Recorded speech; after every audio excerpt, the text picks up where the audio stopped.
Hi everyone, Ben from Postflight here sharing this month's saltwater tie, the flat SQUIMP. It's a nice little squid pattern you can use for a range of species, and a great option when smaller meals are on the menu. To begin, tie in your thread behind the hook eye and lay a base down a bit past where the hook bends, just about over the barb. Then bring your thread up to just in front of the hook point and let it hang for a second. We'll be adding in a set of dumbbell eyes at this spot.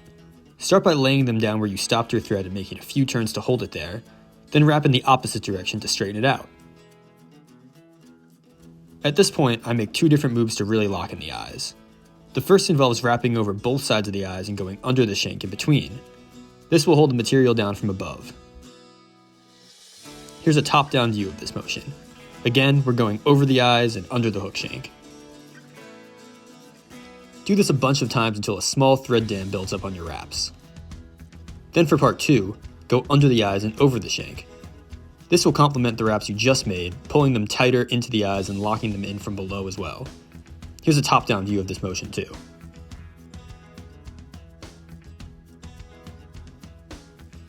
Again, do these wraps several more times to match what you did above.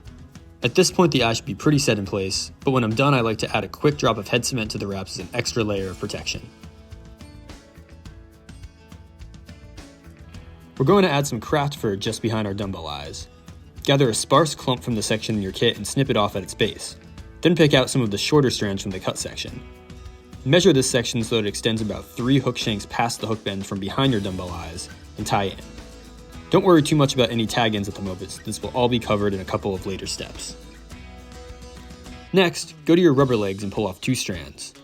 We'll attach them one at a time on top of the hook shank, but just slightly off to each side. To tie in, wrap the midpoint of the leg around the thread and bring your bobbin up, sliding the legs down onto the hook. With both ends of the leg facing the same direction as your craft fur, take a couple of wraps to lock down. Repeat the process on either side of the shank with your second leg. Now we'll cover most of the body with white chenille. Cut off about a 6-inch long section and bring one end to where you just tied in your rubber legs and craft fur. Lock the strand in here, and with the chenille facing rearwards, advance your thread up to just behind the hook eye. Next, follow with the chenille. Make a couple of turns to cover where you tied in your craft fur and legs, and then be sure to create a nice covering above and below your dumbbell eyes with a few opposite wraps like so. Then just wrap a thin layer of chenille over the section of your hook in front of the dumbbell eyes to your resting thread. Once you've reached your bobbin, tie off and snip the excess. Now invert your hook. Grab another clump of craft fur of the same width, but measure it so it reaches the end of your first clump from this new position. Tie it in so that it stays just on one side of the hook shank. You can shorten up your thread to cover all exposed fur, as well as some shorter tag ends. Grab 3 strands of pearl crystal flash, align them, then find the midpoint. With the fly still inverted, tie in this midpoint just behind the hook eye. Take the front facing strands and fold them back so that they also face towards the bend, and make more wraps to lock in. You want the individual flash strands to be about evenly spaced through the craft fur, and spread out around this side of the hook shank.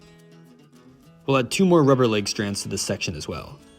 Tie them in so that 1/3 of the leg faces forward from the hook eye, and 2/3 face towards the bend. Add a leg in this configuration to both sides of the hook shank. Cover the exposed rubber legs the best you can, and create a bit of a tapered thread dam towards the hook eye in the process. The legs won't be totally blocked out by the thread over them, but that's totally fine. Grab your whip finishing tool and make a few turns over this thread section, taking care to go around the rubber legs, which definitely want to get in the way. When tied off, snip your excess and add some head cement.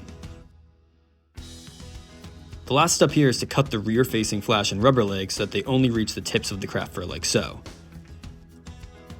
The dumbbell eyes will make the fly ride point side up, and the eye's positioning will give the pattern more of a gliding action rather than a hard buck when stripped.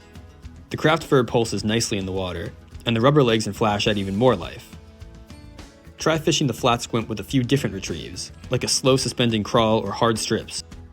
Happy tying, and thanks for watching.